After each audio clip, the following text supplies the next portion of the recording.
When an agent can control a wallet, safety becomes concrete. A bad prompt, risky transfer, or unclear approval can move real funds.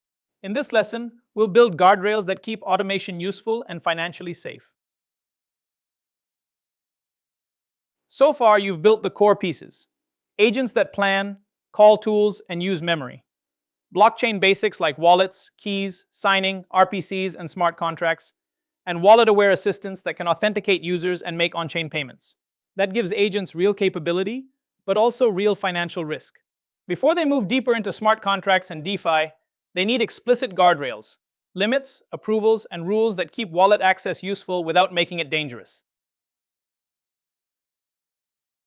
The core issue is that wallet actions are often irreversible. A misunderstood request, hallucinated parameter, or injected prompt can trigger a real transaction. Guardrails add permissions, approvals, and hard stops before autonomy turns into financial exposure. Before adding controls, define what can go wrong. A wallet-connected agent can fail in 4 broad ways. It can misunderstand the user's intent, be manipulated by injected instructions, misuse a signing or payment tool, or send assets to a dangerous destination. Risk is not only in the model's reasoning. It also comes from inputs, external content, tool parameters, and blockchain endpoints. Good controls map directly to these threat paths. Never let a wallet agent move straight from model output to signing. Treat the model's transaction as a proposal, not a decision. A policy engine should check deterministic rules, amount limits, allowed destinations, contract content, and whether human approval is required. If anything fails, the action is blocked or sent for review. If it passes, the signer executes. Each step is logged so teams can audit decisions and investigate incidents later. Spending limits are the wallet's blast radius control. Instead of asking whether an agent is trusted in general, define exactly how much value it can move, over what time window, in which asset, and on which network. A safe policy might allow small USDC payments, apply stricter ETH limits on mainnet, and relax rules on testnets. When a request exceeds a limit, the wallet should block it, require approval, or escalate to a higher trust path. A good limit policy starts with the agent's job. Payroll needs predictable weekly caps. A trading assistant needs tighter controls, especially on volatile chains. A subscription bot can use modest monthly limits. From there, adjust for context. Lower limits for new users or new destinations, rolling windows to stop rapid repeats, and human approval when spending goes beyond the policy. Address controls guide where autonomous payments are allowed to go. An allow list says, these destinations are approved, such as known vendors, contracts, or user-owned wallets. A deny list says, never interact here, because the address is tied to scams, sanctions, phishing, or past incidents. Everything else should not be treated as safe by default. Unknown addresses deserve review, and trust must be chain-specific, because the same-looking destination can carry different risk in different environments. An address list is only the first filter. Before funds move, enrich the destination check with context. Is it an EOA, a verified contract, a proxy, or a token contract? Has it existed long enough to trust? Does its transaction history match expected behavior? Add labels from explorers, compliance providers, and your own user data. Then turn those signals into a risk score. Higher risk should trigger stronger approvals, delays, or blocks.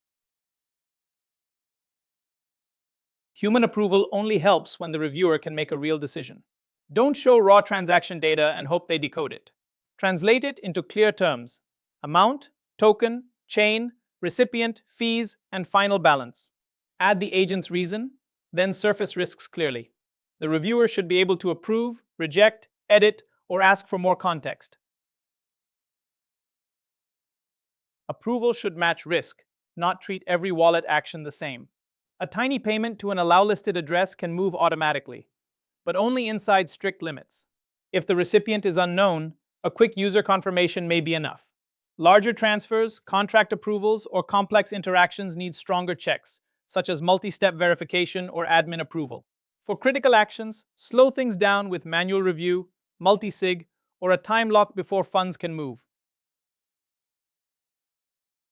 Before a wallet asks for a signature, treat the transaction like a flight plan. Decode it. Confirm the chain, nonce, gas, recipient, token address, and call data. When possible, simulate the call. The key question is whether the actual effects match the user's intent. If simulation shows a failed call, strange balance change, high gas, or unlimited approval, the wallet should warn the user or block signing before funds are at risk. The agent can decide what action to request, but it should not directly hold the private key. Signing belongs in a separate, constrained layer. That layer checks policy deterministically, limits scope through session keys or delegated wallets, and expires permissions when they are no longer needed. For larger balances, add stronger custody controls such as hardware wallets, MPC, smart accounts, or multi-sig. The goal is simple. The model proposes, trusted signing infrastructure authorizes. Safety does not stop when the agent ships. In production, every proposed action should leave a trace: the policy result, approval path, transaction hash, and any failure. Monitoring should look for patterns like spending spikes, repeated denials, failed simulations, or unfamiliar recipients. When thresholds trip, alert a human and pause execution. Most importantly, fail closed. If pricing, policy, simulation, or approval services are unavailable, the wallet should not sign. Wallet agents are powerful because they can act, but trust comes from boundaries. Deterministic guardrails enforced before signing limit damage. Clear approvals, simulations, signing separation, and monitoring make human oversight meaningful. Next, carry this safety stack into smart contract tooling and DeFi risk agents.